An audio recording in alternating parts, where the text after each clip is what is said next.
자, 이번 시간에는 여집합과 차집합에 대해서 한번 배워보겠습니다. 이 두 개념을 배우기에 앞서서 우리가 먼저 이 전체 집합이란 개념을 먼저 배워야지 나머지 두 개념을 배울 수 있거든요. 자, 이게 전체 집합이란 게 뭐냐면 우리 부분 집합 A하고 B가 만들어졌다라고 칩시다. 이거는 부분이에요. 우리가 부분 집합을 만들려면은 어떤 집단이 있을 때 이 집합에서 일부분만을 가지고 와서 만들었잖아요. 그죠? 그럼 이 부분 집합을 만들기 전에 최초의 가장 큰 집합, 그 집합을 바로 우리가 전체 집합이라고 이름을 붙입니다. 그 전체 집합을 앞으로 기호로 나타낼 때는 이렇게 U, 대문자 U로 이제 나타내고요. 자, 이제 이 U에서 뽑아온 부분 집합들을 가지고 우리가 개념을 설명해 나갈 겁니다. 그럼 첫 번째로 배워야 될 개념은 바로 여집합이라는 겁니다. Complement Set이라고 하는데 전체 집합 U와 그 부분 집합이 있었을 때 이 여집합이라는 거는 A에 속하지 않는 집합이라고 합니다. 여기 그림을 보시면은 여기 전체 집합이 있고 거기 안에 이제 부분 집합이 요만큼 이제 있겠죠. 근데 이제 이 집합을 가지고 또 다른 개념을 만들어낼 건데 이 집합에 속하지 않아 있는 것들, 그러니까 이 집합의 바깥쪽에 있으면서 전체 집합에 있는 요 색칠된 부분을 우리가 A의 여집합이라고 표현을 합니다. 이걸 조건 제시법으로 다시 표현해 보면은 이 A 여집합은 X파, X는 전체 집합에 속해 있고 그리고 동시에 만족해야 한다는 뜻이죠. A의 원소는 아닌 집합들, 원소들의 모임이라고 합니다. 기호로 우리 여집합의 앞에 약자인 C를 따와가지고 집합 A에다가 위에다 C라는 모양을 붙여주는 겁니다. 그럼 요거는 다시 말해서 우리가 해석할 때 이제 A의 여집합 이렇게 해석을 하면 될 거고요. A의 여집합은 뭐다?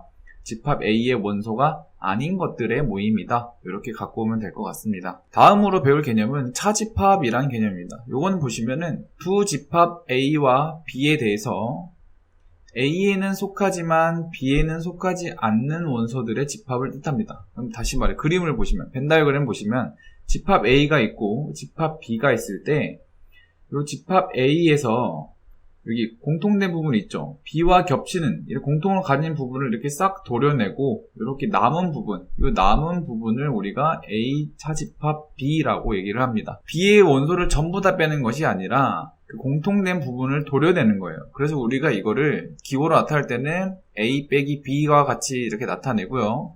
요거를 조건 제시법으로 다시 보시면 여기 빠졌네요. 여기 X파, X는 A의 원소이고 그리고 동시에 B의 원소는 아닌 것들, 그러니까 순수하게 A에만 속해 있는 것들의 집합이다라고 생각을 하면 될 것 같습니다. 자, 그럼 밑에 참고사항을 보시면은 A의 여집합이라는 얘기는 이 A의 여집합이라는 것은 전체 집합 U에서 이 A의 차집합, A만큼을 도려낸 것과 같다 이렇게 봐도 되겠습니다.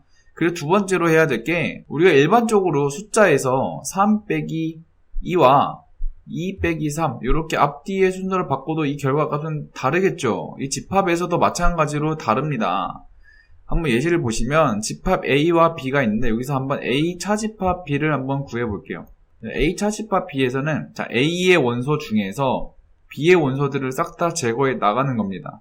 자, 1과 2는 A에만 있으니까 상관이 없지만 3 같은 경우는 B도 가지고 있죠. 그래서 이 3을 빼주는 겁니다. 그래서 A 차집합 B는 1, 2 이렇게 이루어진 집합이 될 거고 그 반대도 한번 구해보겠습니다. B 차집합 A를 구해보려고 하면은 자, B의 원소들 중에서 A의 원소들만 빼주면 되겠죠. 그러니까 A에 지금 3이 있으니까 B의 3도 빼버리고 4, 5, 6은 A에 없으니까 B 차집합 A의 집합은 4, 5, 6 이렇게 될 겁니다. 그럼 딱 봐도 두 집합이 서로 다르겠죠. 그래서 우리가 차집합을 순서를 바꾸게 되면 항상 같지는 않다. 다른 경우가 일반적으로 다르다라고 생각을 하면 될 것 같습니다. 자, 그러면 문제 24번 한번 같이 해결해 보겠습니다. 자, 전체 집합이 주어져 있고요. 이 전체 집합은 10 이하의 자연수라고 나와 있으니까 자, U를 써봅시다. 1, 2, 3, 4, 5, 6, 7, 8, 9, 10 자, 이렇게 집합이 있고요. 거기에 대한 두 부분집합 A, B가 이렇게 나와 있을 때 우리가 지금 첫 번째로 찾아야 될 건 A의 여집합과 A 차집합 B를 각각 찾아서 골라라, 이런 문제입니다. 그럼 일단 한번 해봅시다. 일단 A 집합이라는 거는 1, 3, 5, 7, 9 이렇게 주어져 있는데, 우리가 A의 여집합, 이 여집합이라는 거는 A의 원소가 아닌 것들, 아니면서 전체에 속한 것들만 찾아내면 되겠죠. 그래서 여기 U에서 1, 3, 5, 7, 9를 제외하고 남은 것들만 가지고 오면 되겠죠. 그럼 남는 거는 2, 4, 6, 8, 10이니까 A의 여집합은 2, 4, 6, 8, 10 이렇게 될 겁니다. 자, 그 다음으로 찾아야 될 거는 A 차집합 B가 뭐냐라고 물어봤으니까 우리가 B 일단은 한번 구해봐야겠죠. 우리 B 집합이라는 건 10의 약수의 집합이니까 1, 2, 5, 10 이렇게 이루어진 집합이 되겠네요. 그러면 A에서 1, 2, 50을 있으면 제거해주면 되겠죠. 그럼 자, 1은 있으니까 제거하시고요. 3은 B에 없으니까 냅두고, 5는 있으니까 제거하고, 7, 9는 뭐 B에 없으니까 그냥 살아남으면 되겠죠.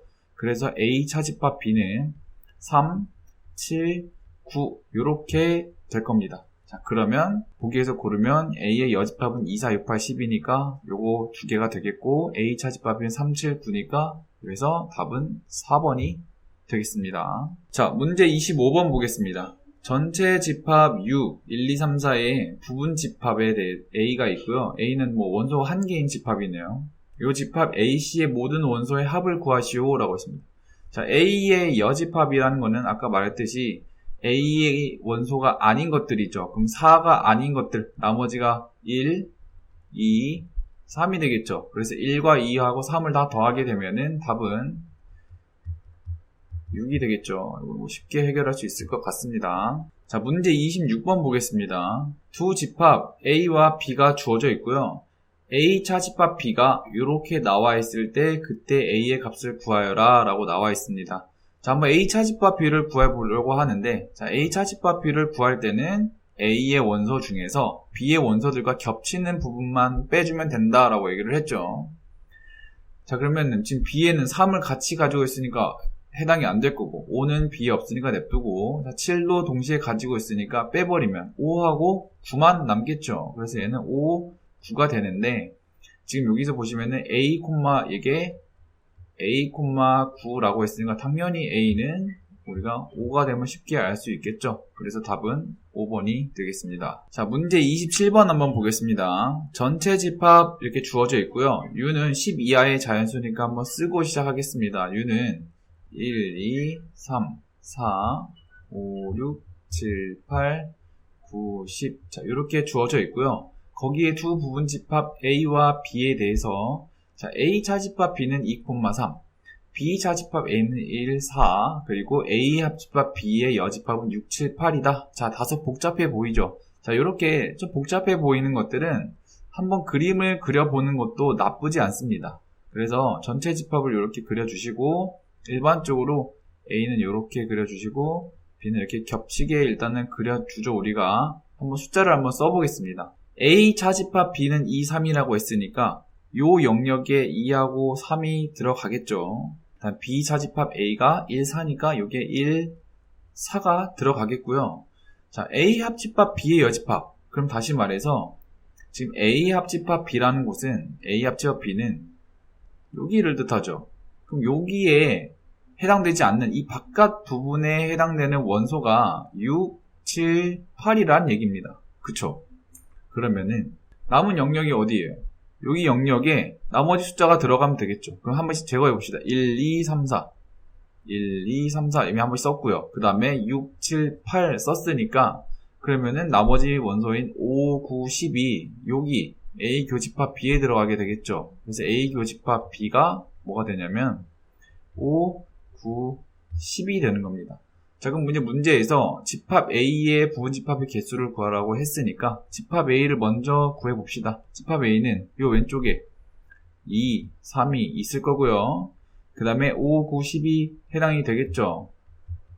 집합 A는 총 5개니까 부분집합의 개수는 2에 5제곱 해서 32가 정답이 되겠습니다. 자, 문제 28번 보겠습니다. 두 집합 A와 B에 대해서 이런 조건들을 만족하는 집합 C의 개수를 구하여라 라고 나와 있는데, 자, 한번 봅시다.